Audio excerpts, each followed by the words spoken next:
Hey guys, today we are going to be doing another swatch video. I have really good feedback from the swatch videos that I do, so I'm just trying to please you guys. Just want you guys to be happy. So I'm doing another swatch video. Please excuse my everything, pretty much. I have this little ratty ass bun. It's hot as shit in California right now. I'm like so gross right now. I just got off work and I had all 12 of the new liquid suedes on my porch, and I still wanted to film even though I don't really have much makeup on either, and I'm just in a t-shirt. So just excuse that, but hope you guys still find this video really informative and really interesting, I guess. So what I'm going to do is just zoom you guys a little bit closer. We are going to be doing 24 swatches, all of the liquid suedes. I have like the first 12 here already. I have the other 12 down here. So let's get started. So guys, this is the very first shade. I actually realized that I filmed this video before. I actually filmed the very first 12 of the liquid suedes, except for this shade, which is shade number 1, Stone Fox, by the way. My friend had it. I left it in her car, and so I was just waiting for this shade to do the last lip swatch so I can upload the video, and they came out with 12 new shades. So I've had all of the original 12 for a while, but I guess it's actually better that you guys are seeing this all in one video. So anyways, Stone Fox is like a teal gray color. It is really actually very pretty. I actually think this is really wearable. I haven't worn all of these like out, or I haven't worn all of these a lot, to be honest. Some shades are kind of terrible and some shades are really amazing. Because I've had these shades for so long, I have been able to play around with a few of them, and this is one of the really good shades. So this is Stone Fox. It's really pretty. I would have worn it more times if she hadn't had it in her possession. So I will do, of course, a hand swap. That's one swipe. The shade's really pretty. I actually think the shade is actually really, really wearable. I have like a tealy gray greeny dress that I wore with this lip color, and I had this really cool monotone thing going on. So very, very pretty color. And I think this one's definitely a winner, one of my favorites. This, guys, is shade number 2, Life's a Beach, and I'm just going in numerical order. There are little numbers on the bottom. This is one of those shades that I don't really love. This one is kind of a patchy shade, and it does absolutely nothing for my teeth. They look so dingy, and like every video that I've had, like my last 3 videos, I've had lipstick on my teeth the whole time. Trust me, I noticed it. But yeah, this is just one of those patchier shades. But what I do have to say about these liquid suedes is because they don't dry down quite like the more modern liquid lipsticks that go completely matte budge proof. These ones do tend to take a little bit longer to dry down, and because of that, you can layer these on top of other lipsticks. So like this one that I'm going to get to, I layered it on top of my NARS liquid lipstick that I had in my last huge haul, and this and that NARS lipstick is so beautiful together. So you can really layer these if you're wanting to make a color a little bit more pastel, a little bit more vibrant. You can definitely layer this on top of an existing color. It's just not that great on its own, especially if you have deeper lips. And this one, once again, is Life's a Beach. Only 3 swatches in and I already look like the Joker. But this is shade 3, Cherry Skies. This is what it looks like on the back of my hand. You can see that gray color still isn't completely matte.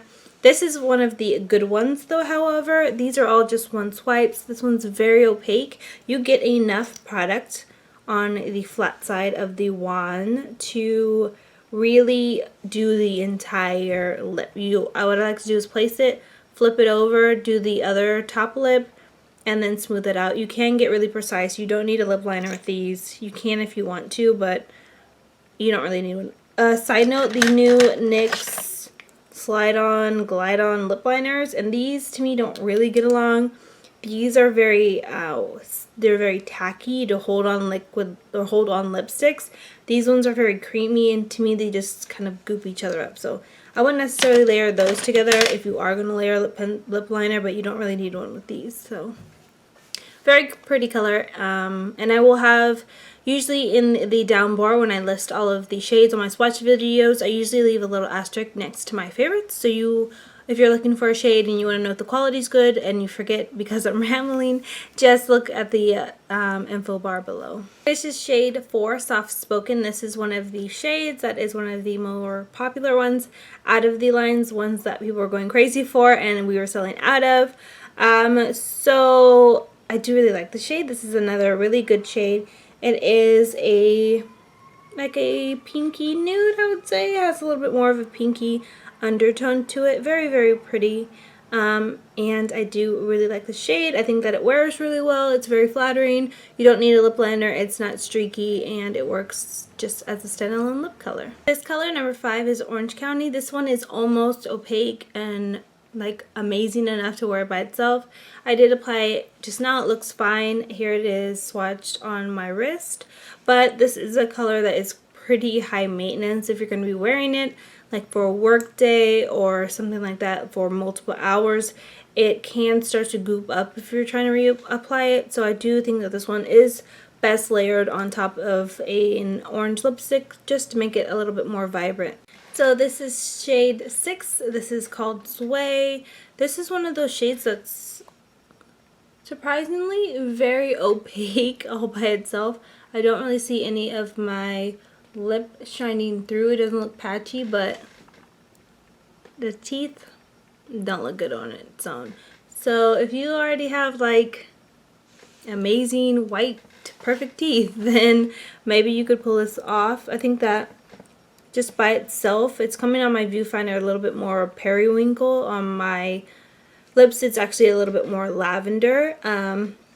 If you wear like really natural eye makeup, I think this will look really pretty as long as you're not going to smile. But yeah, this is shade 6, Sway. This is Whew.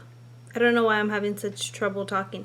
This is the shade 7, Sandstorm. This is what it looks like here. This one is a lot more of a taupey, neutral brown shade than the other shade here, which was called, what was that called?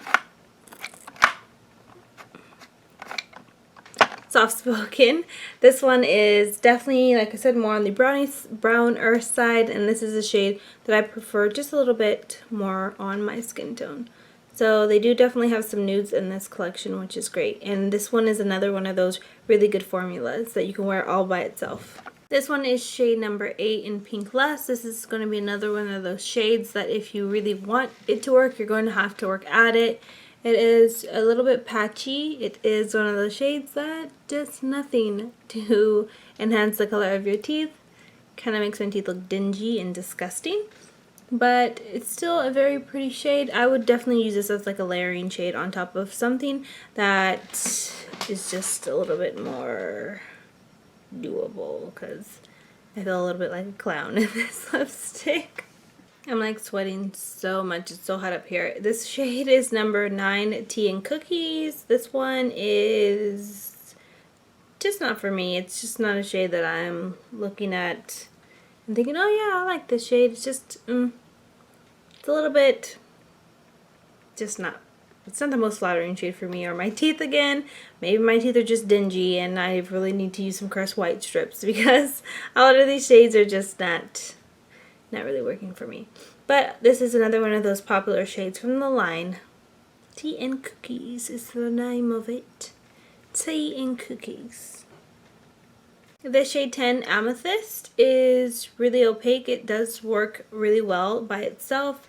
You don't really need to layer it. I do notice now that I'm reapplying these that if you kind of move the wand in one direction instead of going back and forth, you will have a more opaque lip product. But this is just another one of those shades that I don't like.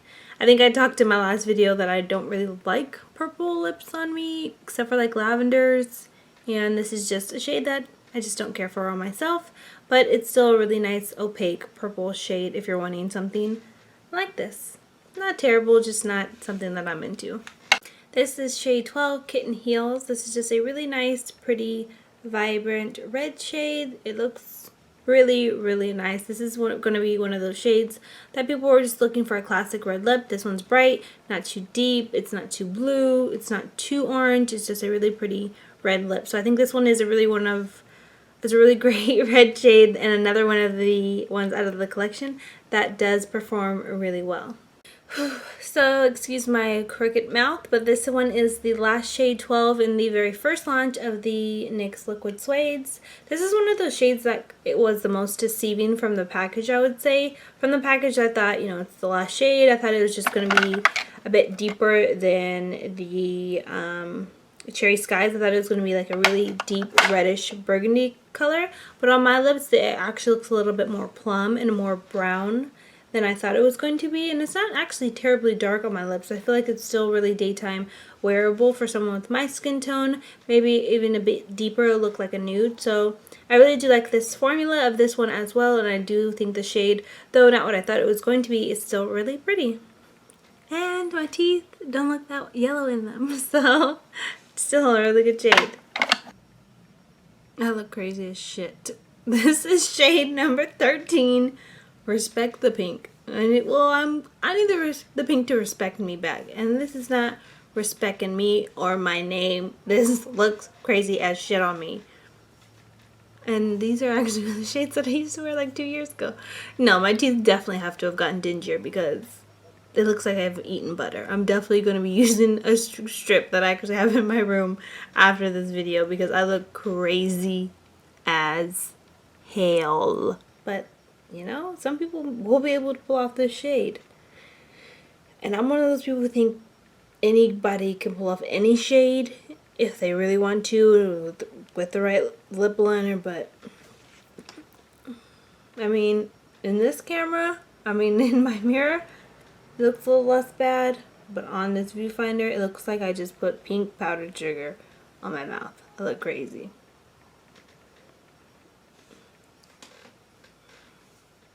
We gonna take this off. This shade is streaky as all hell. This one is 14, foiled again.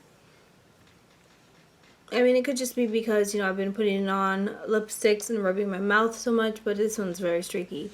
I would say the difference between the Orange County and foiled again is more of a pastel orange. Orange County is more of a neon orange. And to me, the formula of the other one was just better. I don't know if you guys can see this, but I look crazy as hell. So, another one of those that I'm just not into, but I'm sure somebody can pull it off. This shade is number 15, Run the World. It is kind of like a cross between the other two. This one, it actually reminds me of one of the purples that I liked in the Maybelline Bolds. That was my last lip swatch video. I'll try to remember to link it down below so you guys can watch that. I kind of like this one. For some reason, this purple I don't mind as much. It's like teetering in between. I'd like it, I don't like it. Like if it was a tad bit brighter or a tad bit lighter, I think I would like it a lot more. But it's actually a really good formula, not streaky. It sits well on the lips. It went on fully opaque, and I think I do like this one. Like looking at my self in the mirror over here, it looks a little different on the viewfinder. Hopefully when I upload it, it will be truer, but I think I like it. Just like with like a wing, nothing too crazy.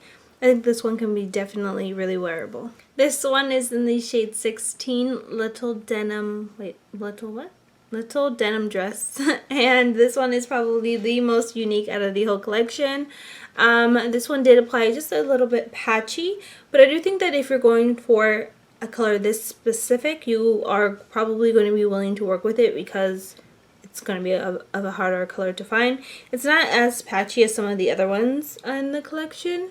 For some reason I feel like this made my lips look so big and beautiful, but yeah, definitely not a color I'm probably going to wear it out, and once again my teeth look a little bit dingy, but I think that for such a unique shade and having like a very like bold and white base to it, it has pretty good color payoff. So that is Little Denim Dress. So this shade is number 17, Jet Set, and this is one of the most opaque blues I have ever tried. It's more opaque than MAC Royal, it's more opaque than the Maybelline Bolds that I tried out. One swipe, you get full color. I'm actually going to show you guys the arm swatch so you can see. And also, does anyone else hate this sound? Fucking creeps me out. But just to show you, one swipe, full opacity, full blue, full color. This is an amazing blue. If you're looking for a blue lipstick, I would definitely use this one out of all of the ones that I've tried. This shade is shade 18. This is called Foul Mouth. And this one is very similar to the very first one in concept. It's like a gray color. The very first one, Stone Fox, I would say was a more greenish gray. This one's definitely more of a bluish gray. So just depending on the undertone, this one has a little bit more purple in it too. So a very unique color. And I do like this. I feel like this is a shade I would wear instead of like a black, just to get that like almost like a black effect. I feel like this one for me is a little bit more my style. So I do really like this shade. This shade is number 19, Subverse Socialite. This one is maybe one of the weakest purple formulas. You can kind of see there out of the whole collection. This second shade expansion actually has a lot more purples and blues and a couple more browns than the original one. But yeah, just another one of the shades that I'm not into because I'm weird about purples yet. I know. So my camera is going to die in a few minutes, so I have to kind of speed this along. But this shade is the shade 20, Oh Put It On. This one is a really deep purple color. It's honestly not a color that I probably would ever wear, but to be honest, putting it on, I did feel kind of sexy the way that it's almost black. It has this deep richness. I do like looking at myself in the viewfinder, like it. I just don't know how wearable it is for my day-to-day life because it is so dark, and it just seems like a color that would be a little bit more high maintenance. And this one honestly has a little bit more of a gel or lacquer feel when you're putting it on, and the other ones felt a little bit more creamy. Not that it matters because it's still, as you can see, a really opaque shade, but just wanted to point out that very small difference between the formulas. This one is shade 21, Brooklyn Thorn. It's just one of those grayish that are really popular nowadays. Very pretty shade. It is pretty opaque. It does seem to be really even across the lips. So if you're into these grayish colors, this one would be a really good one to try. This shade is number 22, Downtown Beauty. This one is a very unique shade. I honestly don't think I have anything like it. Sorry, you can see my little ashy elbows. This one is like a mustardy, browny, like pukey, greeny, camely brown color. I don't know. It's very unique. I'm not even sure how I would wear it, but I'm very intrigued. Like, it makes me want to create an eye look that would be perfect for this shade. So I'm very intrigued to play with this color. And the formula is pretty good. It's very opaque, not streaky, and I think that I will really like this once I figure out what eye looks would go with it. And this once again is Downtown Beauty. This one is in the shade 23, Club Hopper. This one just seems a little bit more of a brown version of Vintage, which is the shade. This one down here is Club Hopper, and it is pretty opaque. It seems to wear pretty evenly on the lips, which is great because it's another one of the good formulas. And yeah, I think this one would be really pretty if you're looking for like a plummy brown shade. And this is the final shade. This is shade 24. This is Alien. I can't tell if this is supposed to be black. My lips are a bit stained from all the purples. That is the shade here. This is what it looks like on. To me, it doesn't transfer or translate as black. And it kind of has like a greeny, tealy, kind of reminds me of Stone Fox, but way deeper. But I don't know. I'll have to play with it to see. Thank you guys so much for subscribing to my channel. For those of you who are subscribed, please like this video if you found my lip swatches helpful. And I will talk to you guys later. Bye-bye.